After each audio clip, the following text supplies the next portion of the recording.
चना एकदमै शक्तिशाली र पौष्टिक खानेकुरामा गनिन्छ। साथै यो एकदमै सस्तो पनि छ। आज म तपाईहरुको बीचमा चनाको फाइदा साथै कसरी सेवन गर्ने र कस्तो व्यक्तिले यसको सेवन गर्नु हुँदैन यसै बारेमा छोटो कुराकानी गर्दैछु। नमस्कार, म तपाईहरुको फिजिशियन डाक्टर विवेक प्रभात शाह। चनाको ग्लाइसेमिक इन्डेक्स एकदमै कम भएको कारणले गर्दा डायबिटिज अर्थात मधुमेह लागेका व्यक्तिहरुको लागि एकदमै राम्रो हो। चनामा डाइटरी फाइबर पनि एकदमै राम्रो भएको कारणले गर्दा यसले हाम्रो पाचन प्रणालीलाई राम्रो गर्दछ, साथै कब्जियत हुनबाट पनि यसले बचाउ गर्दछ। तौल नियन्त्रण गर्नलाई पनि सहयोग पुर्याउनेछ। यसको प्रोटिन कन्टेन्ट पनि राम्रो भएकोले गर्दा बडी बिल्डर साथै एथलेट्सको लागि यो एकदमै उपयुक्त खानाको रूपमा यसलाई हामीले लिन सक्छौं। यसले हाम्रो मुटुलाई पनि राम्रो गर्दछ, अर्थात ब्लड प्रेसर नियन्त्रण गर्नलाई यसले मद्दत पुर्याउँछ।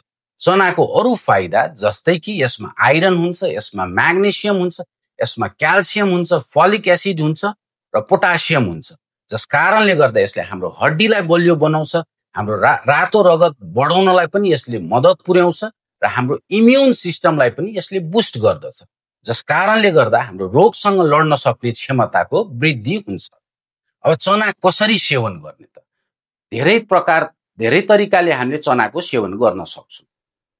जस्तै कि चनालाई रातभरि हामीले पानीमा भिजाएर बिहान पहिलो खाजाको रूपमा यसलाई हामीले सेवन गर्न सक्छौं। दिउँसो पनि यसलाई हामीले भुटेर सेवन गर्न सक्छौं। खानामा दालको रूपमा सेवन गर्न सक्छौं, तरकारीको रूपमा सेवन गर्न सक्छौं।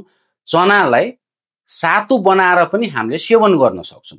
सकिन्छ भने चनामा टुसा उमारेर हामीले खायौं भने यसले अझ राम्रो गर्दछ।